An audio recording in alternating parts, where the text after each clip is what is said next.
This episode is brought to you by LifeLock. The holidays mean more travel, more shopping, more time online, and more personal info in places that could expose you to identity theft. That's why LifeLock monitors millions of data points every second. If your identity is stolen, their US-based restoration specialist will fix it, guaranteed or your money back. Get more holiday fun and less holiday worry with LifeLock. Save up to 40% your first year. Visit LifeLock.com/podcast. Terms apply. Una producción original de Troop.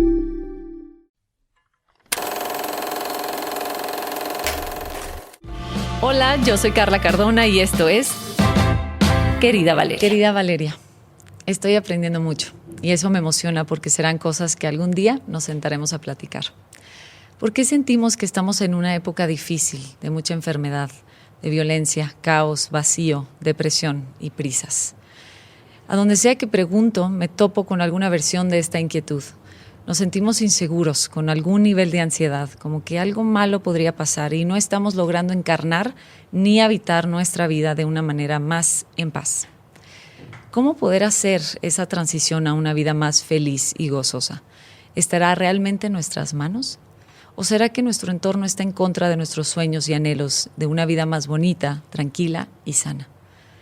Yo no sé realmente y me roba mucha energía pensar en todo lo que existe allá afuera que me está robando la posibilidad de vivir en plenitud, pero siento la responsabilidad de investigarlo por mí misma y de conocer a personas que me acerquen a esa versión de salud y de paz, porque en el fondo sí creo que exista un estilo de vida feliz y sano. Bienvenidos a un episodio más de Querida Valeria. Hoy está conmigo el Dr. Brad Jacobs, un líder reconocido en liderazgo consciente, cambio de comportamiento efectivo y medicina de precisión. El Dr. Jacobs es un médico formado en Stanford y fundador del Healing States Institute, una organización dedicada a la investigación y a la atención médica para veteranos y socorristas, utilizando terapias basadas en estados de conciencia sanadores, incluidas la medicina psicodélica, prácticas de respiración y terapia de surf. Hola, Jacob. Brad. Hola. Hola, Brad. ¿Cómo estás? Estoy muy bien, estoy muy contento de estar aquí con usted. Gracias por la invitación. No, y gracias a ti. De verdad aprecio mucho tu tiempo. El doctor Jacobs no vive aquí, entonces para mí es un honor que puedas estar aquí. Es algo que aprecio muchísimo. Para darles un poquito de contexto a las personas que pues, no te conocen, yo te conocí en el Congreso de Medicina de Estilo de Vida organizado por la doctora Elisa Sacal y su equipo. Y fue un momento increíble escuchar tu conferencia porque hablabas de unas cosas bien lindas, sobre todo de transformación personal. Y eso me tocó adentro de mí ciertas fibras que además de volarnos la cabeza con todo el conocimiento que ponías ahí, de la ciencia que hay detrás, de muchos temas que abarcaste, lo hacías de esta manera como muy humana, nunca perdiendo de vista que somos seres humanos y que no somos máquinas, que podemos hacer todo a la vez, que podemos tener vidas perfectas. No lo tenemos y no queremos tenerlas. Pero me encantó escucharte y eso, pues, por eso quería mucho que estuvieras aquí. Y bueno, vamos a hacer una transición. Vamos a hacerlo en inglés para poder fluir un poquito más. Si en algo no me explico, te lo voy a hacer en español. Sí, claro. Porque sé que entiendes también. Sí. Y bueno, first of all, before starting this conversation, I would like to know, like, if there was any defining moment in your life that maybe sparked the journey of your own personal transformation, like in a personal basis. Yeah. For me, it's really been since my childhood, honestly. You know, I grew up, I was fortunate. I had a friend who did martial arts. They were 8 years old. And so I went and tried martial arts with him. He quit maybe 6 months later, but I loved it. So I had done it my whole life. Okay. And that has been my, the place where I go back to. That practice gives me the grounding, gives me the sense of stability and clarity of mind. So that's been with me the whole time. And then I will say, you know, life-changing moments have happened. My father passed away. My father died when I was 27, he was 52. And that was a moment where I realized how important it is to really enjoy life because it's so temporary. Yes. And how important it is to not take things for granted, which maybe we'll talk about. Yeah. And that was one of the major shifts for me, and becoming a father. For everybody, I think. Big transition once you're a father. Yeah, it's really challenging. Yeah. And why martial arts? What's in there? Is it something like spiritual or a way to convey like your emotions or something? Yeah, on one hand, it's a personal practice. So you really drop into yourself, and maybe we'll talk about this more, but I forget about what's going on in my life. I just focus on the practice with someone or by myself practicing. Okay. And that brings me into the present moment, really relaxes me and gives me focus. It's such discipline. Yes. Like every day, and you're always learning, and it keeps you humble, and at the same time gives you confidence. So growing up, I learned lots of confidence. I felt really comfortable, confident in myself physically. Yeah. But also the teachers keep you very humble. Why humble? So that you don't walk around with a big ego and you Yes. think you can beat everyone up and you act aggressively. It's much more like the goal is to actually avoid the fight. If you're really good, you actually avoid confrontation. Okay. Which is so true in life, right? Yes. So how do you take a situation and change it so that you avoid confrontation? Yeah. You reduce the anger. And there's so much of that in the world today. And how did, if you don't mind me asking, how did your father's death or passing made a change in you? What happened inside of you?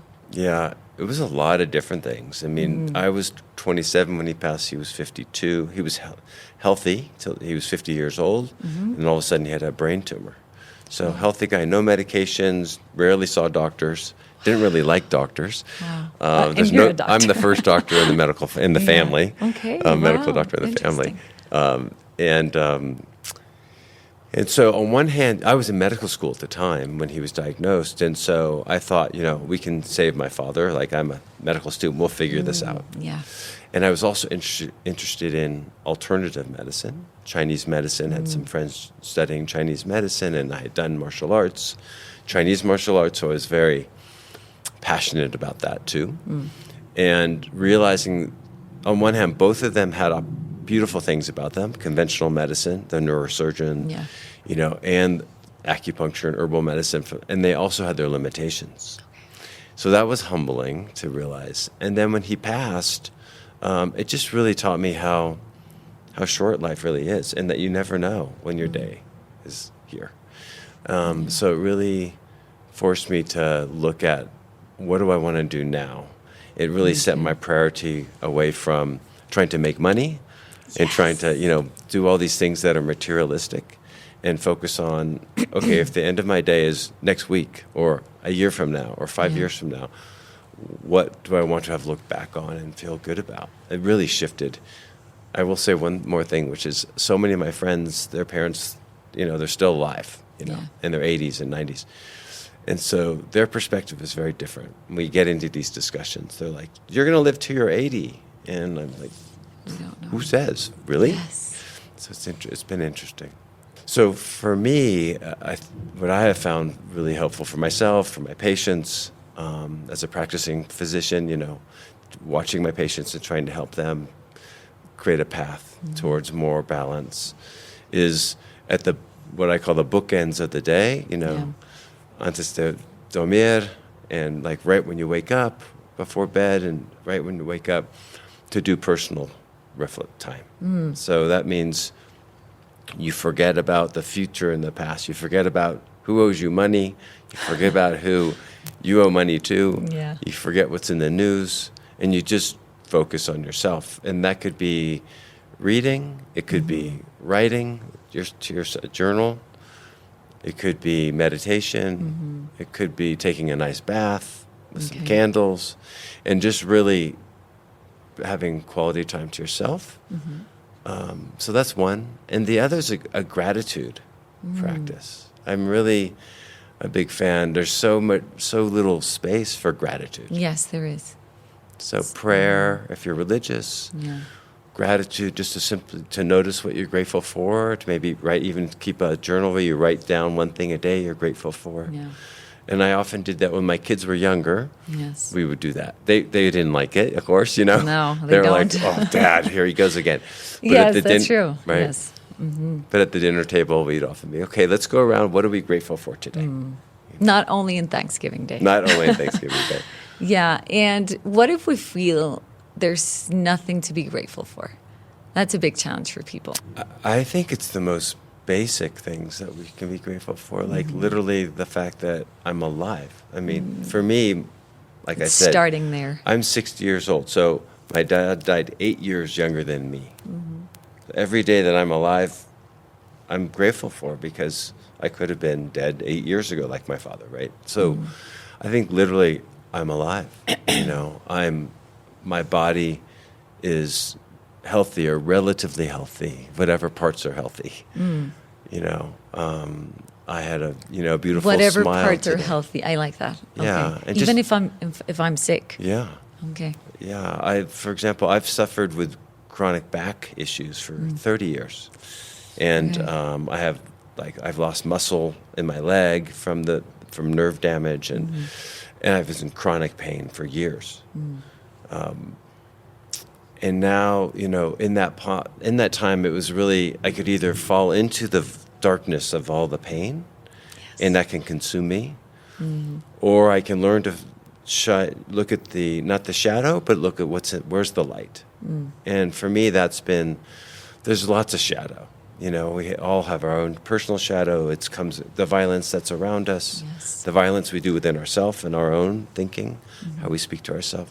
So to take a moment and notice, well, what is positive? What is beautiful? Whether it's a bird that flew by that you got to witness, a butterfly that showed up, Like a blade being of aware, grass. maybe. Maybe being aware, of our outside. Yeah. Okay.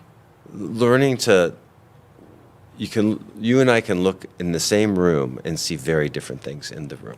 That's right. Yes. You may see the sort of beautiful piece of artwork, and maybe I'm looking at the dirt in the corner and I'm upset there's dirt on the floor, right? Wow, We're that's a looking at great the same example. room. Yes. Okay. It's there's a choice there, I feel like, where we can choose what to focus on. And what do you think about personal connections? I think there have been so many people talking about them lately, the importance of it, in our health especially, like to connect really.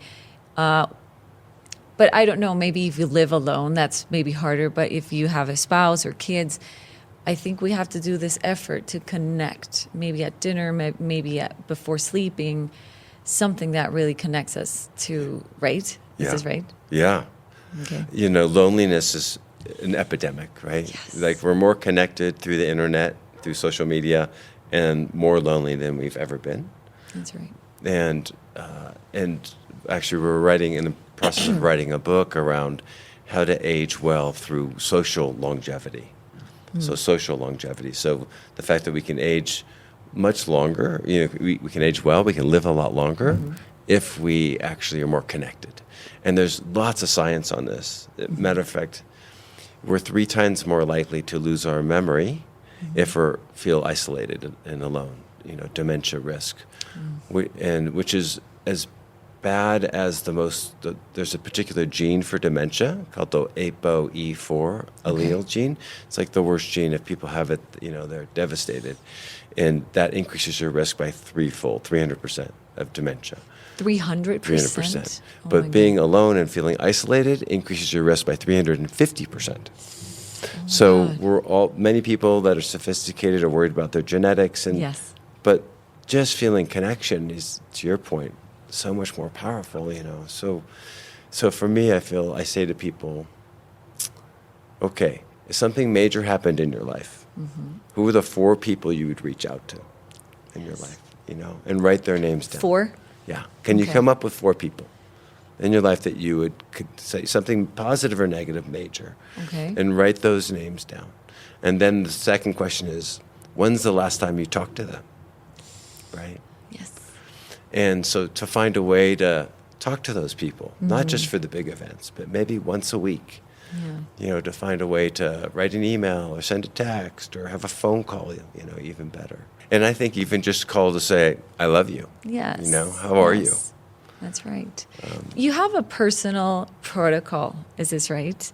Like for personal transformation. Like, I don't know if it has like any steps on it. Like, if anybody wants to or feels ready to change in some way or aren't happy with their lives in this moment, that want to do a change at some level, you do have this step or protocol. Could you share it with us? Sure. Yeah, I have different protocols. Different protocols? Yeah. Oh, okay. I mean, there's one that we've created called the 6 Pillars of Healthy Living. And that's a bit of like a self-assessment. So it looks at, I call it, it's common sense, but not common practice. Oh, that's right. Which we can all relate to. Yes, that's right. You know, how much are you moving your body, you know? And it's you know, we call it exercise, but just how much do you move? How much do you get up and walk? And and the other part is how long do you just stay seated, right? So like most of us, we're now sitting in seats all day long, and that's as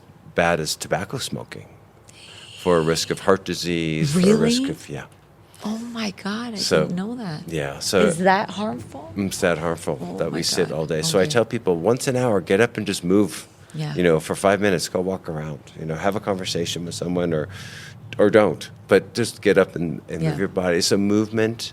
The second is what we eat and how we eat, our relationship with food.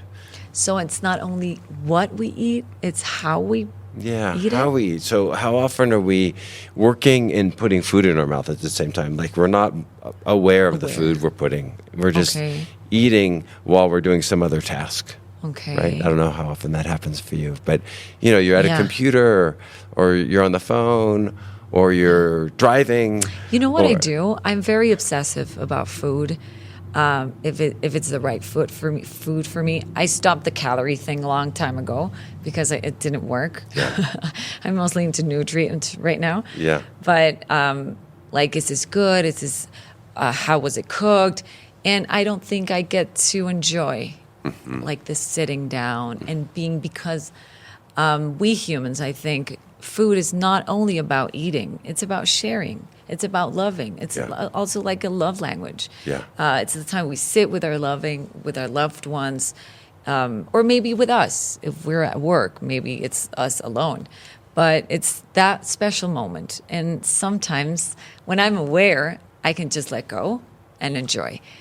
But most of the time, it's like unconscious. It's like, oh, my God, this has too many things. No, I'm not going to eat this. Or maybe this. Oh, no vegetables. Oh, I'm not eating any. I'm like self-critic about what I'm eating. And that takes away the joy of eating. And the benefits of not only what I'm eating, the nutrients, but the moment. That's right. And like you said, I think food is a beautiful way for connection. Yes. Connection with one another, like we were talking about before. And if you're eating alone, even to, you know, maybe even have a brief phone call or connection with yourself. Yeah. And noticing what's showing up, like you're saying, all the things that I didn't get enough vegetables. And, you know, I don't know how it is in Mexico. I know in the United States, people are eating without their mind is somewhere else. So they're driving literally and eating. Oh my God. Or they're like on the bus, you know, eating, or they're sitting at their computer working and eating. And so their mind and their body are split.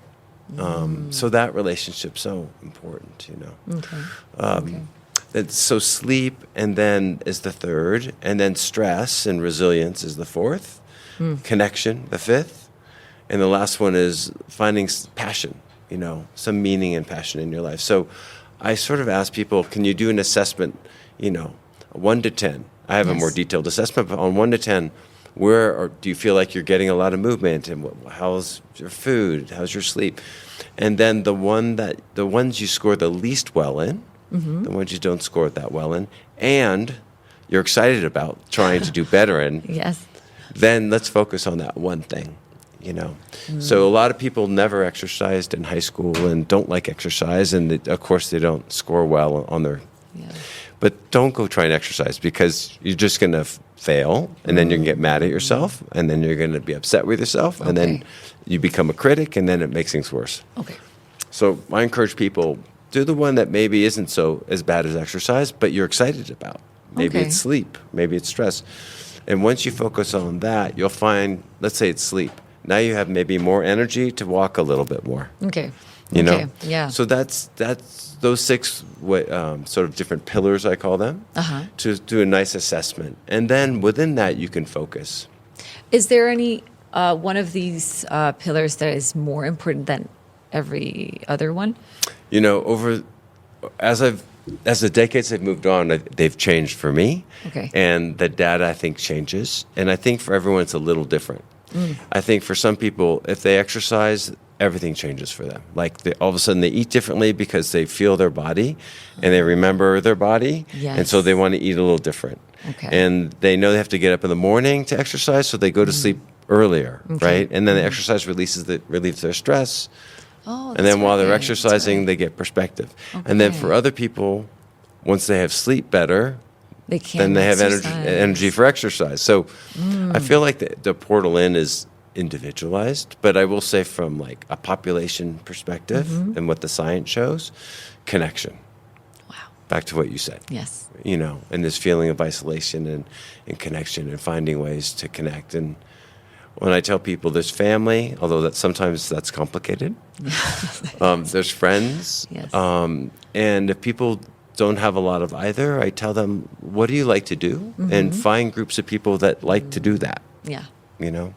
And that's a nice way to come together. Okay. So in this protocol, you involve these 6 pillars.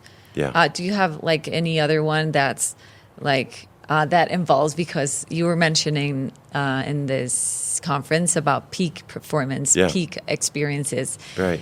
and some other factors. Do you have like a protocol that involves it, like peak experiences? Yeah. So what I tend to have people do is, so once they figure out what it is they want to focus on, then I gave them a sheet, and all this is actually on the website. If they wanted to download it for free, they're welcome to. Okay. Or I can send it to you, and you can, Yeah, whatever's I will. best. Yeah. Thanks. Where they can focus on a worksheet and sort of develop a plan for themselves around, okay, I'm going to focus on sleeping. Okay. So I'm going to go to sleep at 10. So I'm going to take the phone out of my bedroom, and I'm going to buy a clock. That's the first step. Buy a regular clock, not my Yes. phone. Things like that. And then once they are now in that plan for a protocol, I think peak experiences is one way to do it. But in general, I tell people, you know, the protocol is to find personal time. That we talked Define about. personal time. To find To personal, find. yeah. Okay. So find both when you wake up and Yes. before you go to sleep, 10 minutes. Personal time. Okay. Personal time where you don't, you know, you're not reading the news, you're not looking at the text messages, you're not on social media. You're simply with yourself. And you are taking a bath, you know? You're reading a book, maybe, or you're journaling, or you're just letting your mind drift. It just to create space within ourselves that doesn't have all these external stimuli Yes. coming in. Okay. And same in the morning. And when you do that on the bookends of the day, so the evening before you go to bed and in the morning, you'll start to bring the dreams in your sleep time. They start to get incorporated. So you'll start in the morning to some of the insights, you know, while we sleep, our brain reboots, you know. Okay. Our immune system reboots. We have human growth hormone that gets released, which is a huge hormone that affects multiple pathways and resets our brain, allows for our immune system to reboot, allows for new ideas to solidify, new connections in our brain to happen, right? So you start to then bring in those insights that are coming from within you, not from the outside in, but from within you. They start to emerge. Okay. Like an artist who's, you know, I forget which famous artist said, you know, I take a blank marble and I sort of release the human from within it by just chipping away and revealing its true being from within, right? Yes. It's the same thing within us. Like we're just this block, and we just need to sort of wash off the debris and the dirt and show our beauty. And a beautiful way is simply nighttime and daytime before and after sleep, Okay. to have some personal time. So that's one. And then the second is really around food and trying to get enough vegetables in your day. Okay. So you talked about vegetables, which is They're sometimes so hard to do. For me. Yeah, it's so hard for me. Yeah, is Okay. to try and get, and I tell people a little bit in every meal. If you can do it in the morning, Yeah. three meals a day, that's ideal. If you shoot for 3 and you get 2, Yes. that's okay, you know. Okay. And that's number 2. Is that, sorry to interrupt, Yeah. vegetables are only green stuff? Because maybe it makes it easier for me, like, eat your greens. And I'm like, what are you going to add in this meal that's green? Is that, like, accurate or no? Yeah, I mean, vegetables can be the myriad of colors, and actually the more colors, the better, right? Purple and red and orange and yellow and green. So the myriad, all those vegetables. Okay. And fruit, you know, people tend to eat fruit Yes. because it's eat your fruits and vegetables. Yeah. If you can, I recommend a little less fruit, more like 1 piece of fruit a day, or berries ideally are great because they have less sugar in them. Okay. Rather than having a fruit juice, which people think are healthy, that's like a soda. There's as much sugar in fruit juice as there is just about in a soda. So you're much better off eating The fruit. the fruit itself because it has fiber. Okay. And so it slows it down. Yeah. Okay. So I really, it's around if you can have some personal time. That's the connection piece. You're connecting with yourself. Yes. Yeah. And then connecting with others, we talked about. And then moving the body 15 minutes a day, I tell people. So if you can move 15 minutes, you don't have to do 1 hour a day, the recommendations, 45 minutes, an hour a day, no one can find time. Yeah. Literally 15 minutes a day. Okay.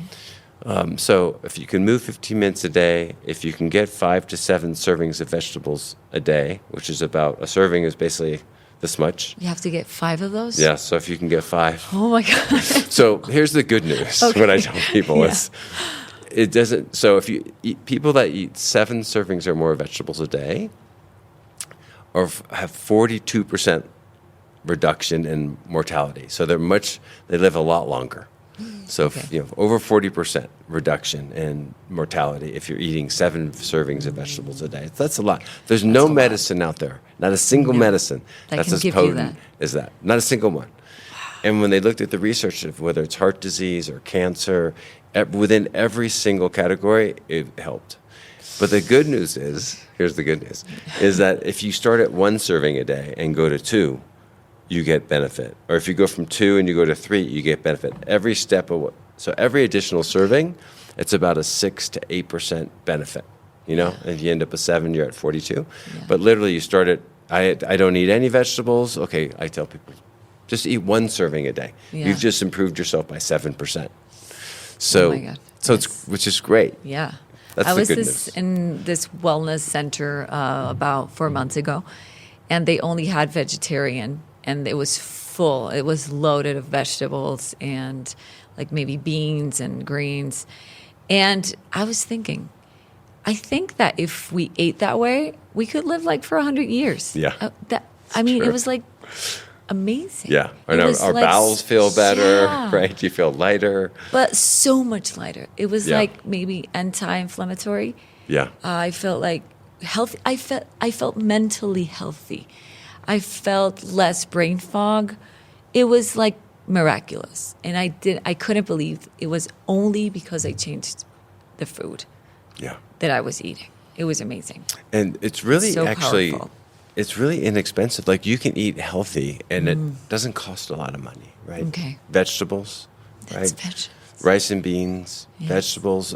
It's simple foods that are quite healthy. We get all complicated with our baked goods, our croissants and our fancy foods in the bakery, and then we feel the sugar goes up, and then our sugar drops, and also a lot of people have problems with gluten now, and other food groups, and so you get brain fog or your joint swelling, joint pain, achiness, rashes, headaches, bloated. All those things could be from food, and people don't know, and they go see the doctor can't find anything, or they give them pain medication.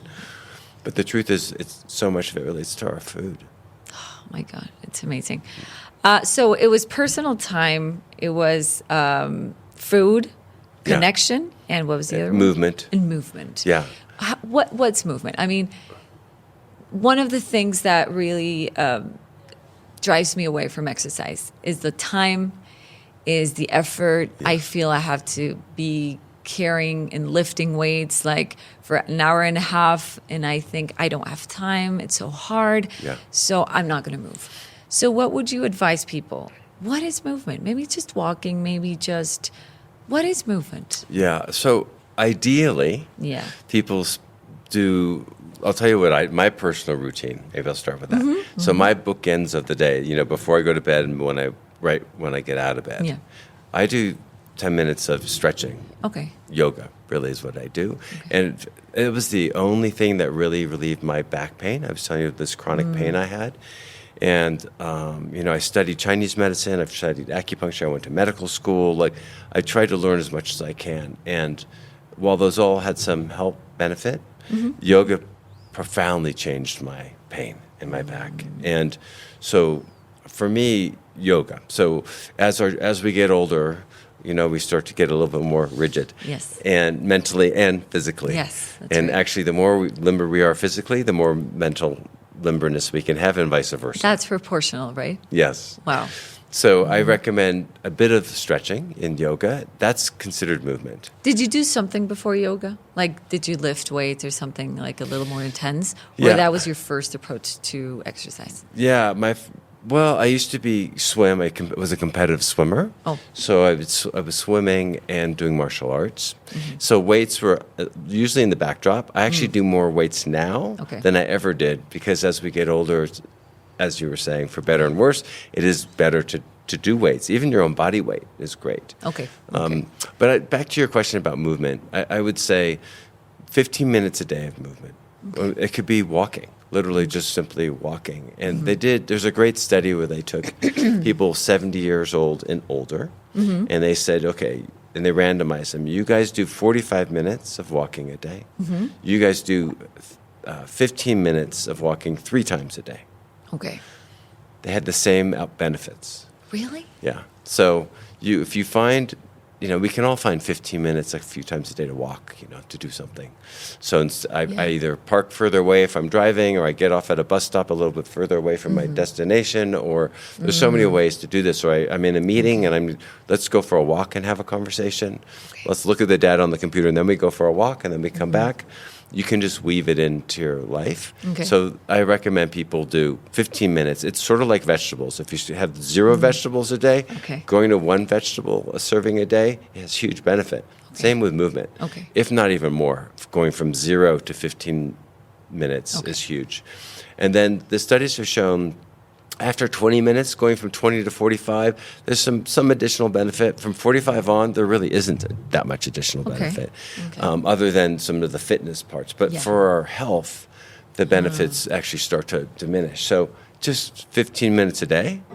Good. And if you're already doing 15 minutes a day, then sure, if you can move to 45. Ideally, it's walking. Ideally, it's we call zone 2 training, which zone 2 training is basically the level of exertion that allows you to burn body fat. Okay. So rather than using the glucose in our system, we'll use fat as fuel. Okay. And so that level of exertion is about, like, we can speak 2 or 3 sentences. We're a little bit sweaty.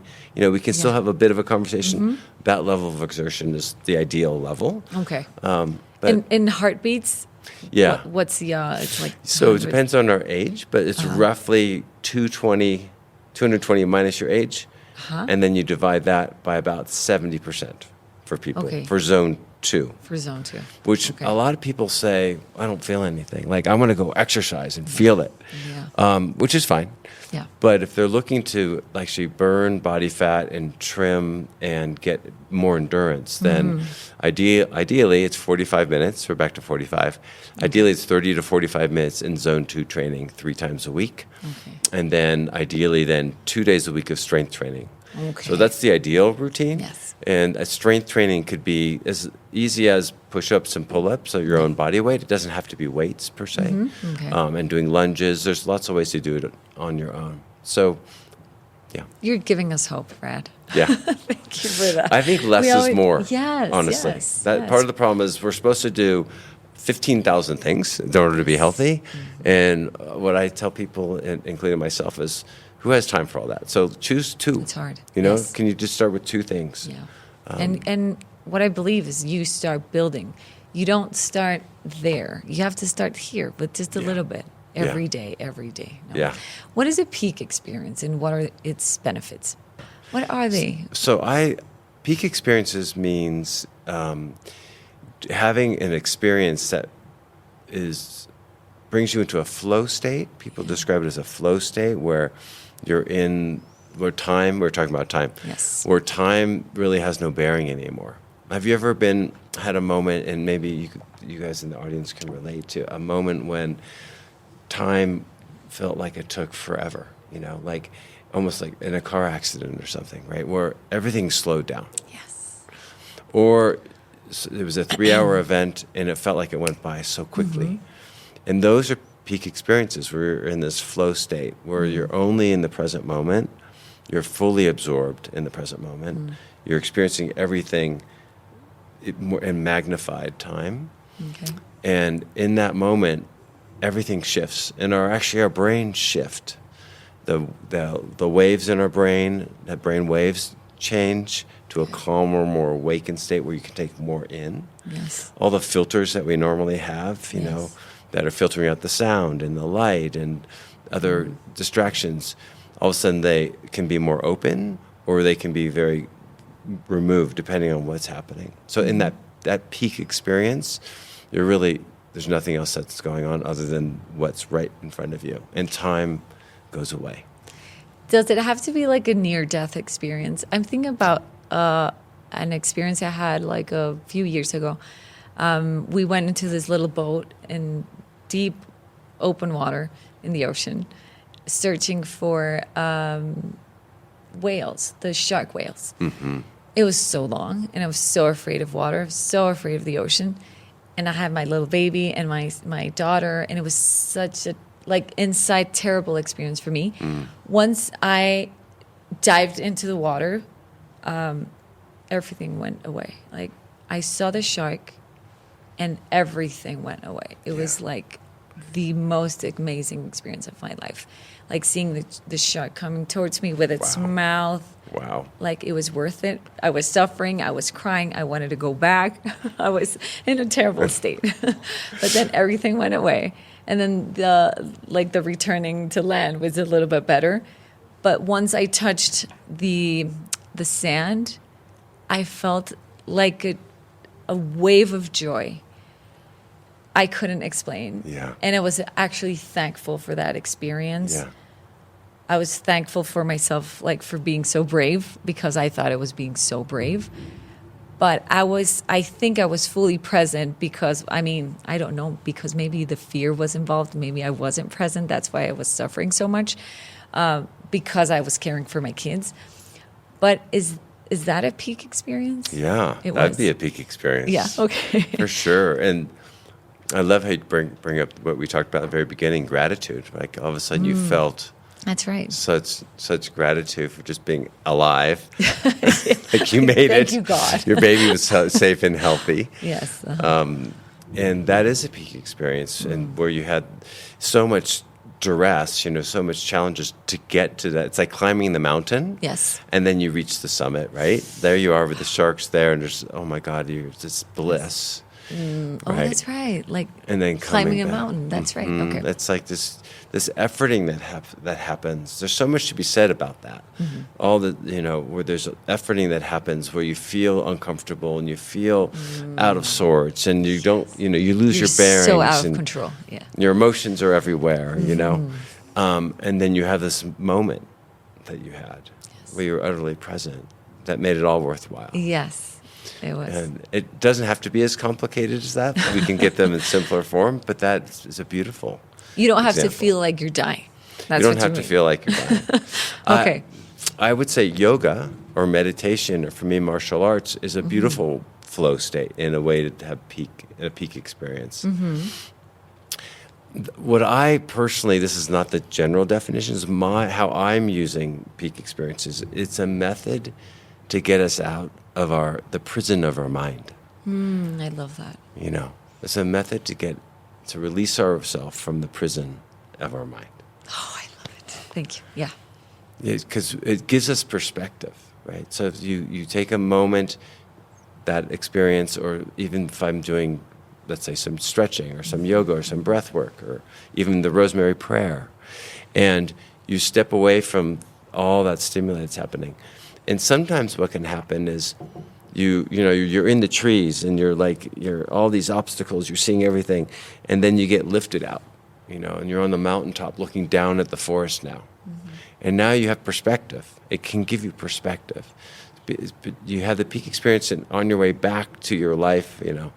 you can have these insights. You see things from a different point of view, like the man who cut you off while you're driving and was honking and all the stress you had, and you got so upset about it. I'm making this up as a story, but you can realize and say, that wasn't that big of a deal, Yes. It really gives you perspective, and that allows for what we call like more cognitive and psychological flexibility. So you go from the rigidity that we have, Yes. and you get perspective, you have a bigger view, and then all of a sudden you can say, oh, actually, these other things are possible too. Yeah. And you see other ways to live your life. Yeah, I'm interested in the shutting part, like the prisoner of your mind. Why does this happen? Because you're in danger and you have to you're in survival mode. Does this take much of a stress? Do you have to stress yourself to feel that peak experience?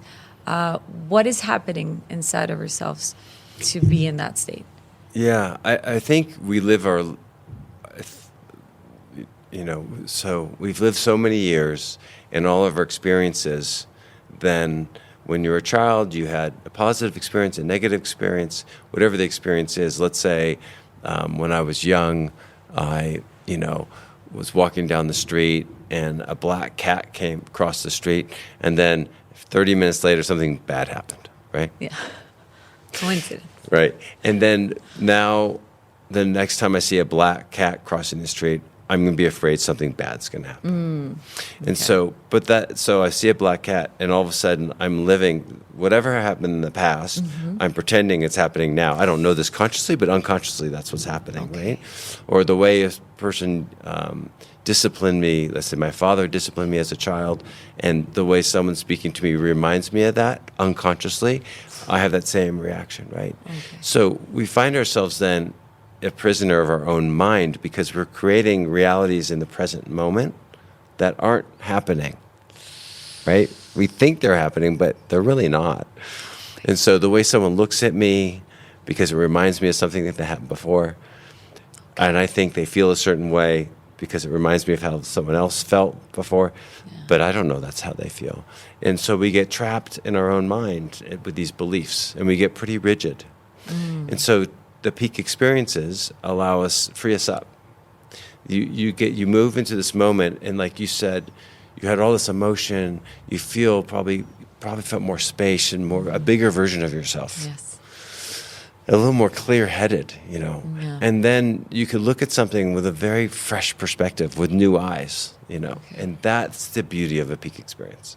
I think there's a self-discovery thing in it, because I'm mostly, most of my life, I would describe myself as a super fearful person.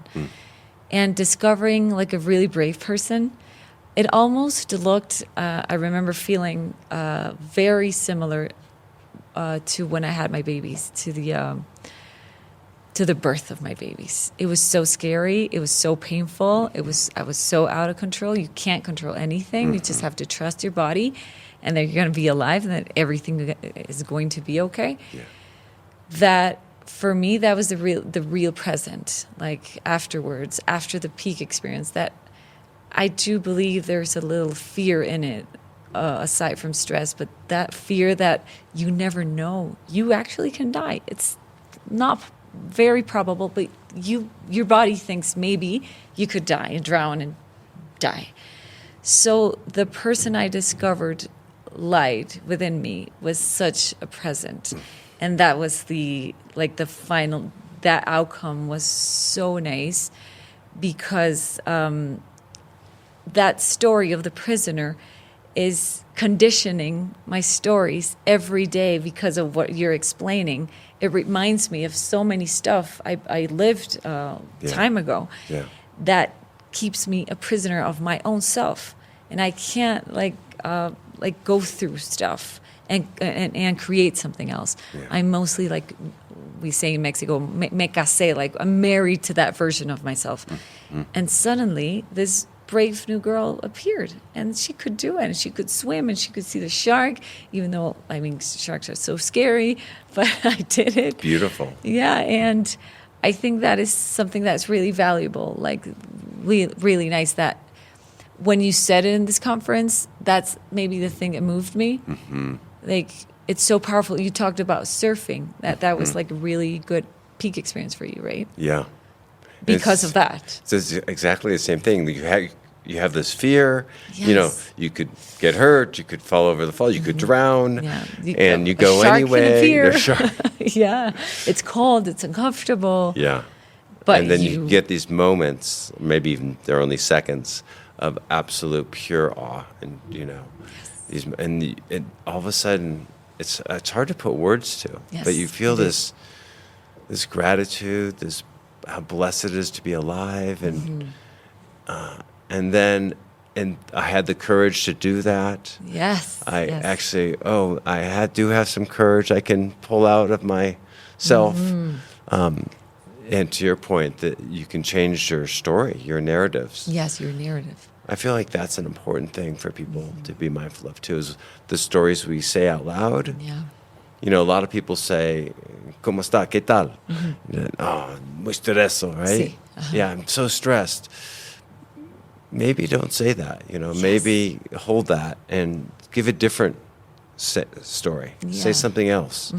Because it creates these loops in our brain that just keep repeating. And if you get that peak experience, that physical peak experience, and translate that into your personal life, it's amazing. Yeah. You take those things you learned and then do that to have that uncomfortable conversation with your spouse. Yes.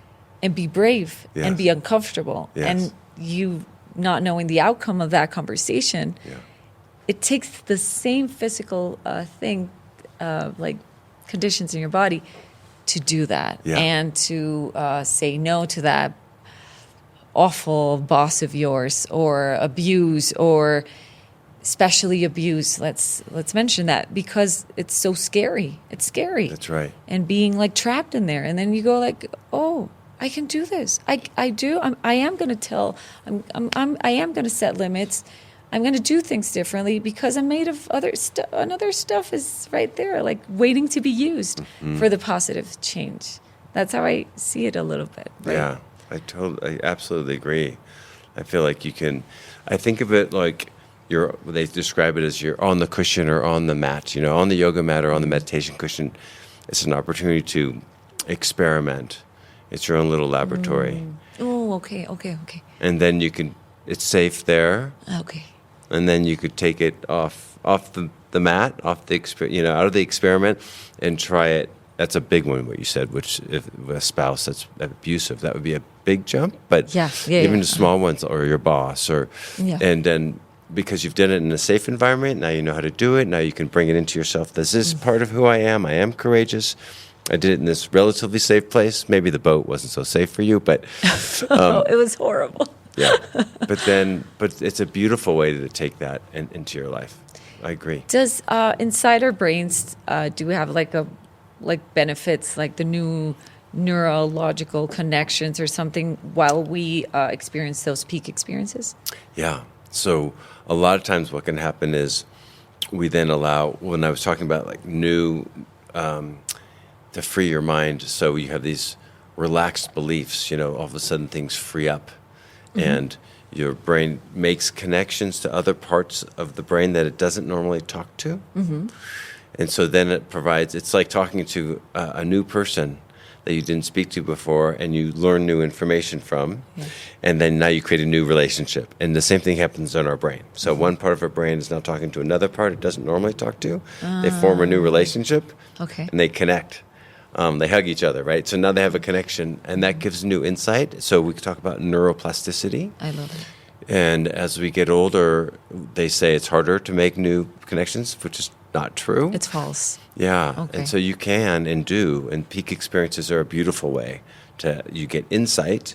And then the trick is how do you bring it into your life? So what you said, like you had the courage and now to have the next conversation outside of that experience, that's hard, right? That's a big, Yes. so one tip I tell people is, write it down.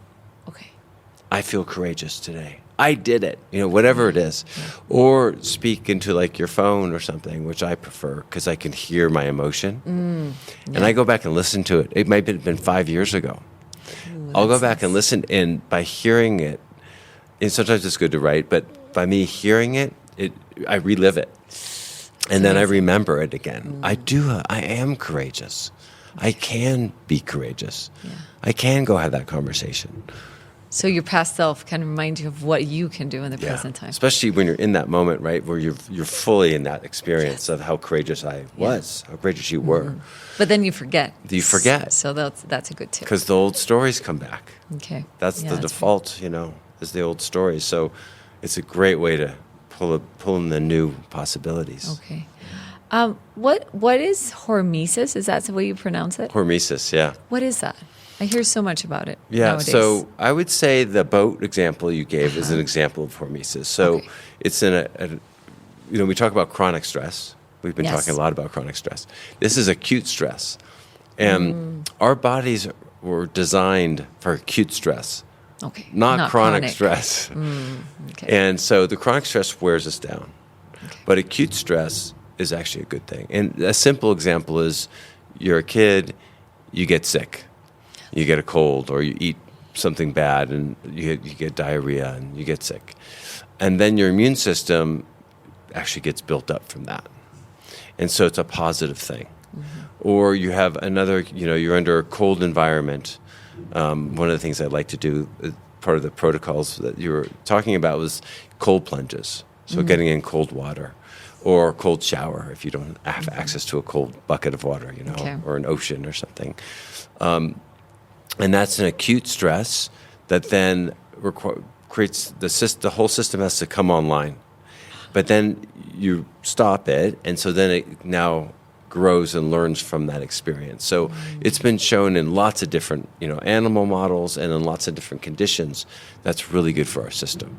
Okay. And so many of us live our life very routine and very protected, and we like our warm shower, and we, Really protective, that's right. And pleasure-driven. Yeah. Right. So hormesis is actually a way to actually bring in growth as we get older, which, we tend to grow less. Our brains grow less. Things break down over time. But doing hermetic practices, so maybe it's a cold plunge. Maybe it's you fast for 24 hours, right? There's lots of ways to do it, these experiences, and that's an opportunity for growth.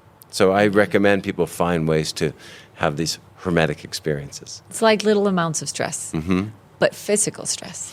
Yeah, it can be psychological. It can be emotional stress too. It can be, so there's lots of ways to do it. I typically, physical's easier. Yeah. So fasting or cold plunge. But because what we're saying, we're too much in our minds and less in our body. So that cold plunge, oh my goodness, you go back because you go back. I mean, it's inevitable. You have to be in your body, feel it. And we're so disconnected from our bodies. Yeah. And is cold plunges as good as like the sauna? Yeah. So they're different. And cold plunge, there's lots of science around particularly the Finnish saunas. And there's all these infrared saunas out now that there's some data around too, where they typically spend 20 minutes in the sauna.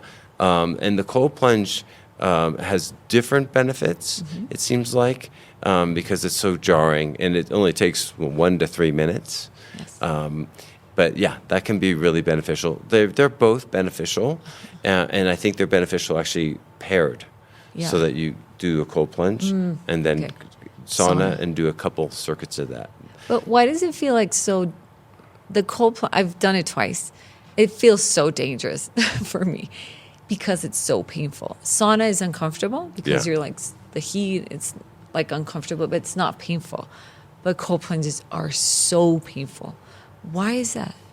Yeah, so I recommend people everyone's trying to get as cold as the water is cold. Yeah. Colder is better. Yes. I recommend actually you start at a much warmer temperature. Okay. That's not warm per se, but it's Yeah. cold, but not freezing.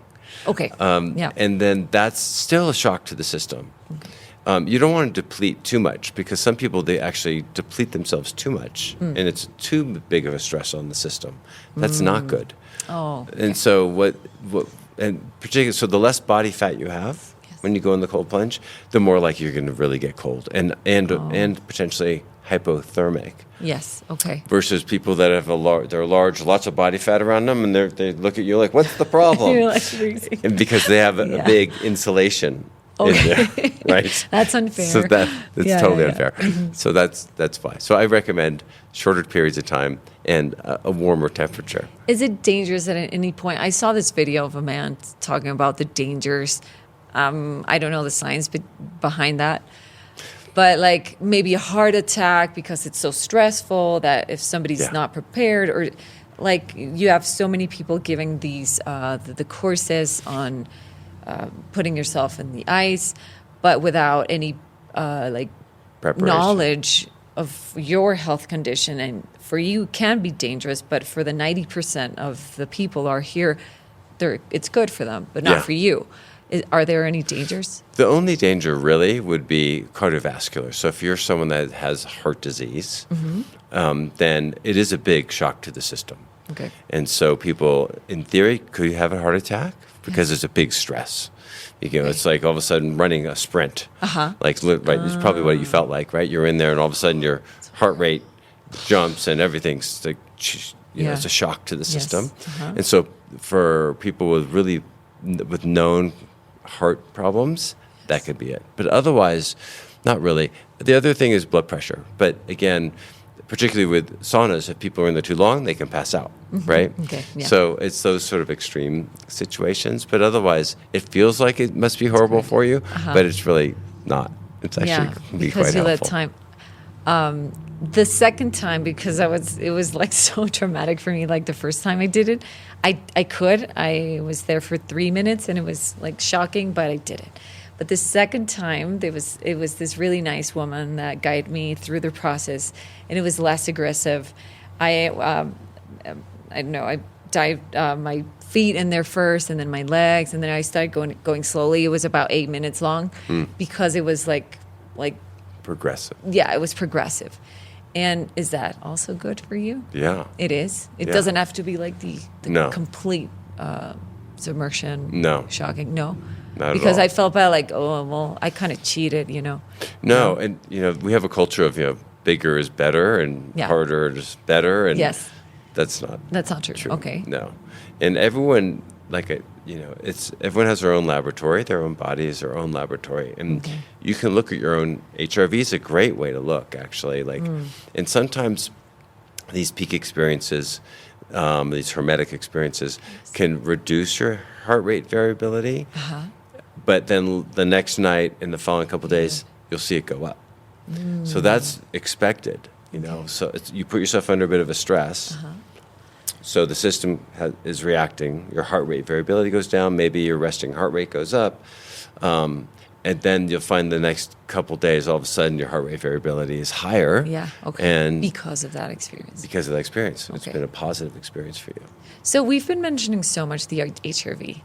What is the HRV? Yeah. Everybody's talking about the HRV. What is it? Yeah. What does it tell us about us? Our sense of, I would say our sense of ease, our sense of feeling expansive and relaxed. Not relaxed like necessarily in a I don't do anything sort of way, relaxed, lazy way, but more like expansive and abundant. Okay. Yeah. And physiologically, what it is our heart rate, our heartbeat. So let's say our heartbeat is 60 beats a minute. Yeah. And if our heartbeat was every 1.00 seconds, exactly like a metronome, that would be very low. That would be very low heart rate variability, right? Okay. If it goes 0.9 seconds, the next beat happens in 1.1 seconds, the next one in 1.05 seconds, the next one 0.95 seconds, the next one in 1 second. And on average, it's 60 beats. There's variability from each beat to each beat, right? That's a good thing. So it's sort of counterintuitive because we think, oh, no, isn't it bad if your heart rate's irregular? We call that atrial fibrillation or these other things. But no, it's assuming that's not what's happening. It's all coming from the right place. We call it the sinus node. So it's a sinus rhythm. Okay. But you have this variability. And that's good. And so why is that? Yeah. So we have a gas, simply put, we have the gas pedal and we have a brake. If our gas is only on, there's no brake, it's a very low heart rate variability. Okay. It's like the metronome. If we're using the brake and the gas, which I don't know if you ever drive behind anyone on the freeway who's doing that, it drives me crazy. But in this case, in our body, it's good. So it's the parasympathetic nervous system is the brake. Yes. Our sympathetic nervous system is the gas.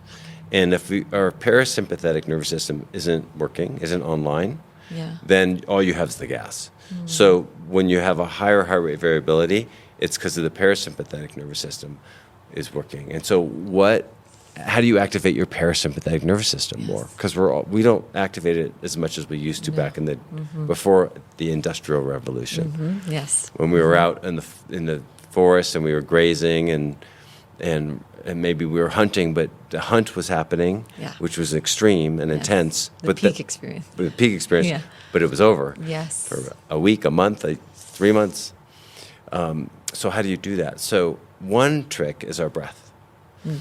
So our parasympathetic nervous system innervates our diaphragm.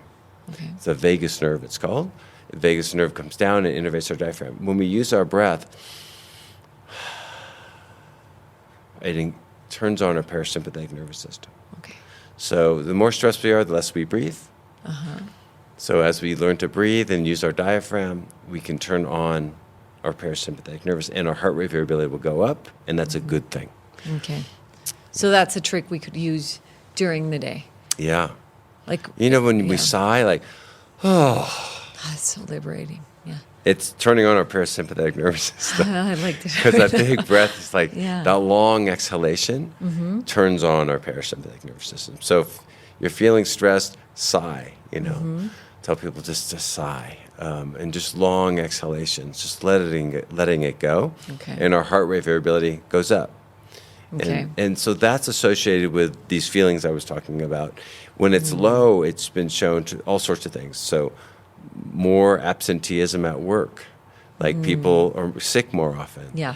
If you're in the hospital, you're more likely to die in the setting of acute, like you're in the heart disease in the hospital. You're a bigger risk for dying if your heart rate variability is lower. All the way to like just common, places here, pain, etc. So it really correlates with a lot of things. And it's interesting these devices now can measure it. Yeah, it's impressive. Yeah. And what factors affect it negatively? Yeah. I've heard about alcohol, of course, but everything is maybe the six pillars. If you're not taking care of one, maybe it does affect maybe sleep, hydration, food. That's right. Yeah, exactly. So the things that create stress on the system in a chronic way. Okay. So poor sleep would be high stress, chronically high stress, affect it negatively. Being in difficult relationships, right? That will definitely affect your heart rate variability. It can be very stressful. And then, there's ways that it's affected negatively in the short-term way that we talked about already. That's a good thing because you're doing it by design, right? Yeah. Fasting or cold plunges. But the main ones I would say would be those, sort of really common sense. When people exercise, afterwards their heart rate variability goes up. Yeah. During exercise, it may go down. Okay, yeah. Because you're stressing yourself a little bit. But it depends. If you're doing yoga, heart rate variability goes up. When I come to Mexico City and I relax, my heart rate variability goes up versus being at home. Yeah. Okay. So I've done chanting. I've gone to these where people do Indian chanting, kirtan singing, and I've measured it. I went back looking at some data. My heart rate variability went up double. It's like, oh my God, I guess that's really good for me. I know I had a good evening. I didn't realize it was that good. Okay, that's nice. So things that when people go to prayer, when they go to church, their heart rate variability can go up. assuming it's a positive experience for you. Yeah, of course. Wow, that's so interesting. Yeah. That's super interesting. And why does alcohol affect it so much? Mm-hmm. If they've been telling us that maybe a glass of wine is good for us, why does it affect us so much? Yeah, so it negatively affects heart rate variability. And we don't know exactly why, but it does for sure. It also affects sleep. People wake up a lot through the night. Your body temperature goes up. That's one thing I learned. Your heart rate goes up. Yeah, exactly. Throughout the night.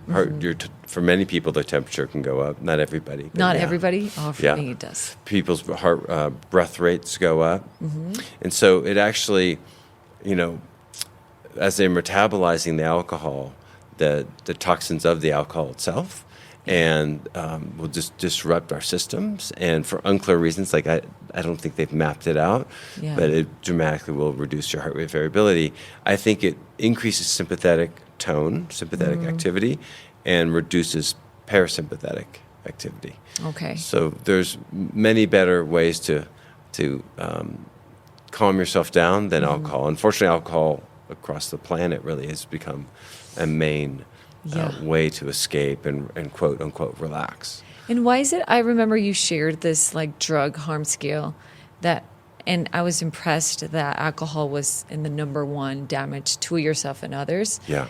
Otherwise, rather than maybe MDMA, the psilocybin. No, it was psilocybin. Magic mushrooms. Hongas. LSD. Actually, they're like, for myself, they're like drugs. You can't try those.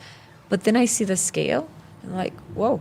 Why the difference? Yeah, so you're talking about the scale. I think his name's David Nutt. N-U-T-T.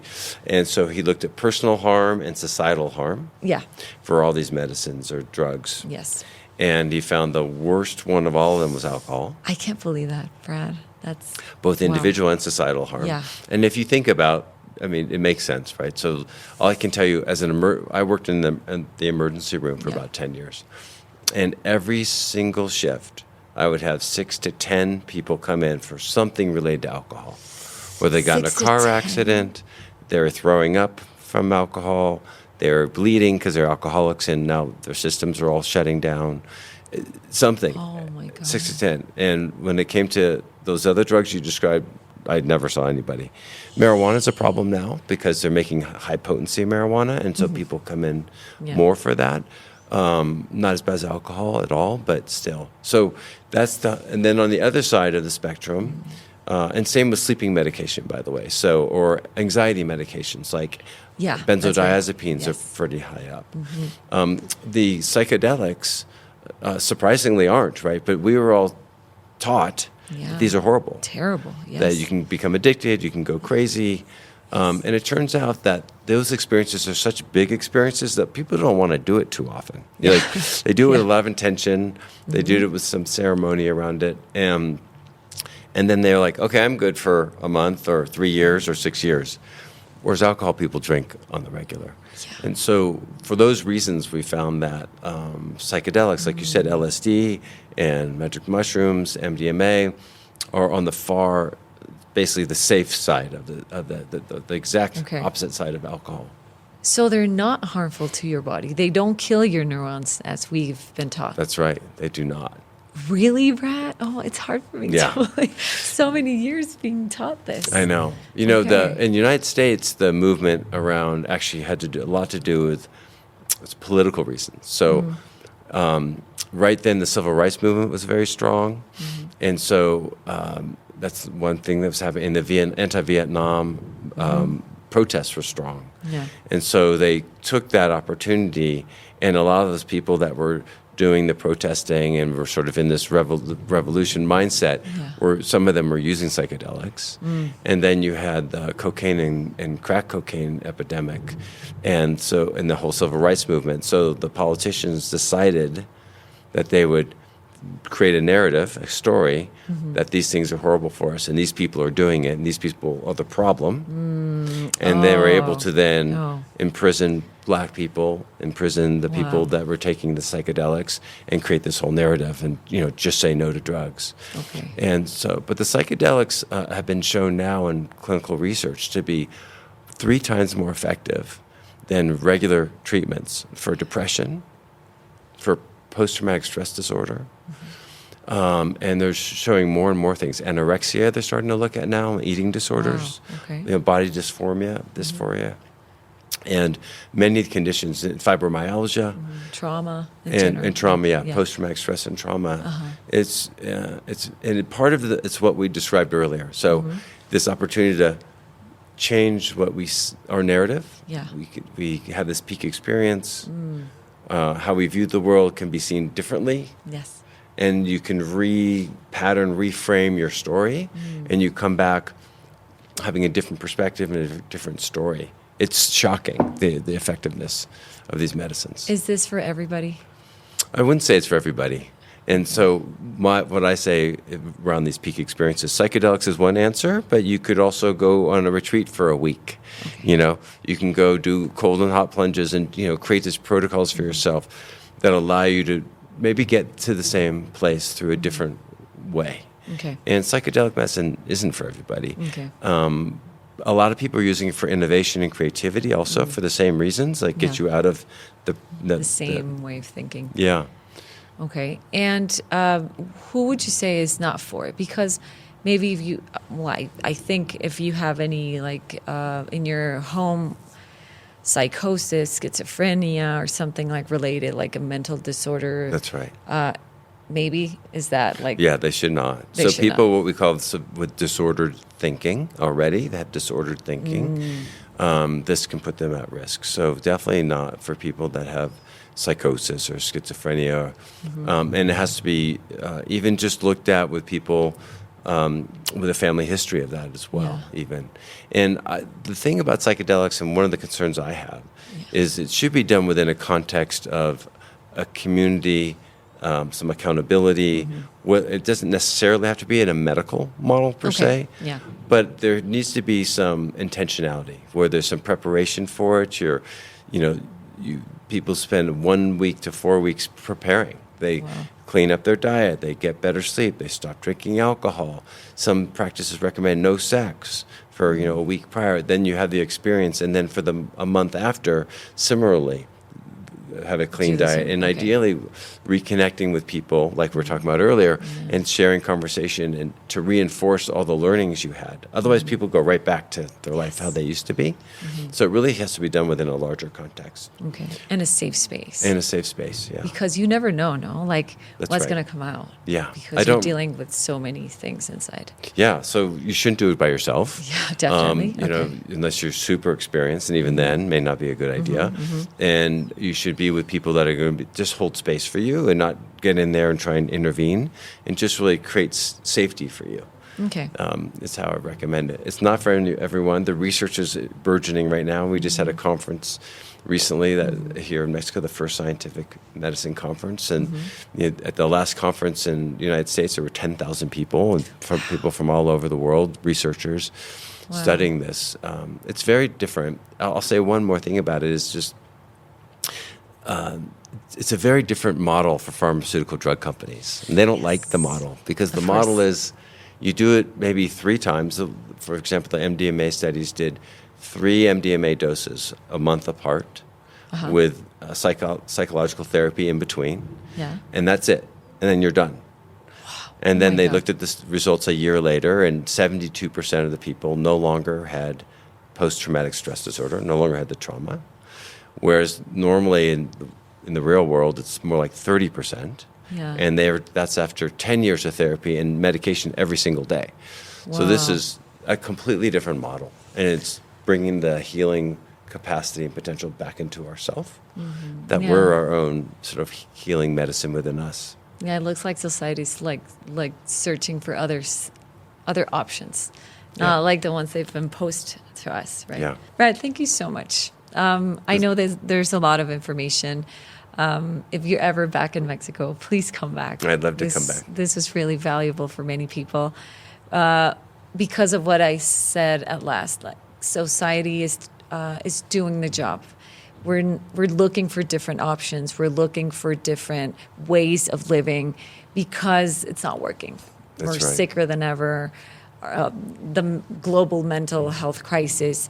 it's out of control. So I'm glad you're here to give us more tools and, perspective of life. Thank you so much for re-empowering people, because that's what's missing. We often think it's going to come from the outside, and it's mostly from the inside, from your beliefs, from what you think you can and can't do. So thank you so much. I would like to ask you one last question. I'm going to ask this in Spanish. ¿Qué le dirías a tu Valeria? What would you say to Valeria? Valeria is whoever you you decide she is. Maybe it's yourself, maybe it's your mom. It doesn't have to be related to our conversation. It's just, what would you say to that really important person of your life? Yeah. First I would say, there's a beautiful saying that says, perdón, lo siento, gracias, te amo. There's so much that we try to be good people, and sometimes we make mistakes. And I think it's important to show up and have the courage to admit our mistakes and to ask for apology and to give thanks and to share how much we love each other. And I feel like Valeria, struggles, and to know that there's love and connection there and forgiveness is so important. And we don't often communicate that and receive that. Thank you. Yeah. My I'm pleasure. tearing up now. I would like to say I really appreciate your authenticity and your willingness to show up and tell your story and share your struggles. And it gives other people the confidence, that they can share their struggles, and they're normal. They're not the, abnormal people. That's the only one that feels that way. And that's so important. So thank you for that work. Thank you. And I really appreciate you inviting me here today. Thank you so much for those kind words. Yeah. I think it's one of the objectives of this project, to make people feel less alone in life, because it's hard. Sometimes being alive is hard and challenging. But I love what you said. There is love. There is connection. We have each other. We just forget. And we get winded up in so many things that are not good for ourselves. But thank you so much, and for the patience, because this is the first time I do anything in English. It was really challenging for me, but thank you for your patience and your love and your humanity. It's such an important thing for me. Thank you. Yeah, my pleasure. Pues muchas gracias a todos los que llegaron hasta acá. Gracias por haberse quedado. Por apostarle también a querida Valeria, por abrirse a nuevas perspectivas, por abrir su corazón a algo diferente. Para mí es algo muy importante traer a personas que nos puedan guiar en este camino, porque para algunas personas será más valioso el camino espiritual, para otras el científico, para otros el mental, emocional. Para cada uno es diferente, y este es uno de los objetivos, incluso para mí, Valeria. Quiero que tenga esta gama de cosas sobre la mesa, de cuando no le encuentre respuestas a su vida espiritual, tal vez se venga un poquito más a lo médico, a lo científico, o si ella no le encontró por ahí, pues le va a buscar en otros lados. Y esto realmente no creo que nunca estará de más mencionarles el tanto cariño que le pongo, lo que significa para mí.